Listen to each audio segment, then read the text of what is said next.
story, go. Dr. Freedman here telling the New Hampshire story.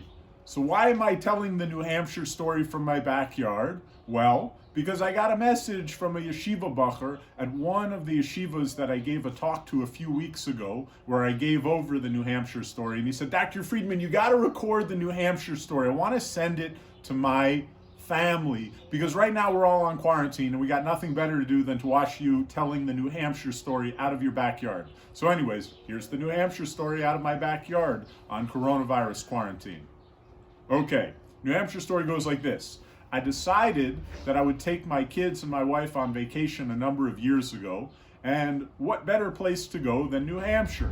We went hiking, we went river swimming, we had barbecues, we went to some cool place called Clark's Trading Post, where they had a bear riding a bicycle eating an ice cream cone. It was fantastic. And while we were there one night having a barbecue, one of my sons was standing on a chair, and I said, Sruli, don't stand on a chair, you might fall. He said, Abba, I'm okay. And I said, Sruli, please don't stand on that chair, you might fall. And he said, Abba, I'm okay. And I said, Sruli, please don't stand on that chair. And obviously he fell. And I picked him up and I held him, and he was crying, but he was okay. And then I looked down at my shirt and I saw it was covered in blood. And I looked at his head and he had a little cut up here. And I said, I gotta take this kid to go get stitched up. But while I was in the car, driving him to the local hospital, which happened to be about 50 miles away, I figured, hey, I probably know about as much emergency medicine as any doctor who's gonna be at this facility.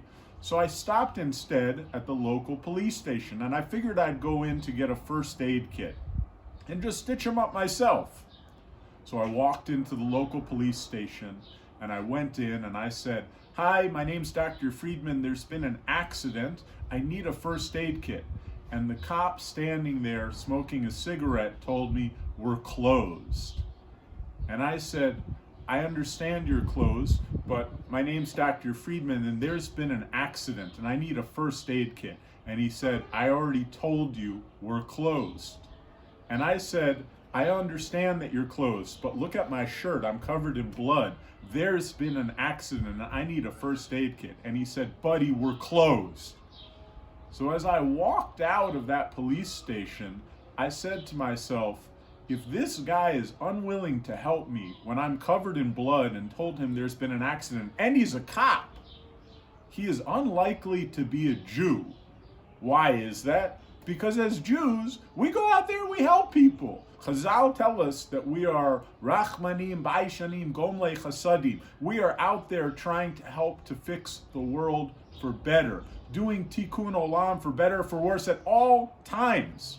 And as I went over to the fire station across the way, the fellow there who gave me a first aid kit to sew up my son's head was also likely not a Jew, but he was a nice person. He probably knew a couple of Jews growing up who instructed him on how to be a good fellow.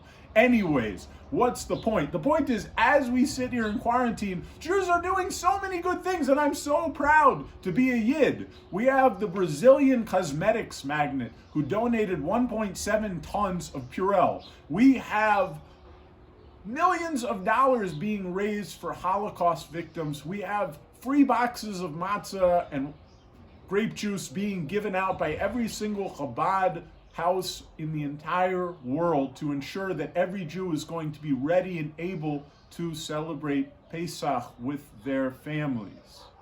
It's an amazing thing to be a Jew. And as I sit here, Dafka in Israel, I couldn't be more proud, because we have the greatest percentage of people on voluntary quarantine out of any other country. And that's not because we are in a Middle Eastern dictatorship. That's because we care about other people. And social distancing and voluntary quarantine are not about protecting yourself. They're about protecting your fellow Jew. So we're talking about V'ahavta l'reacha kamocha, and frankly, I couldn't be more proud to be a part of it.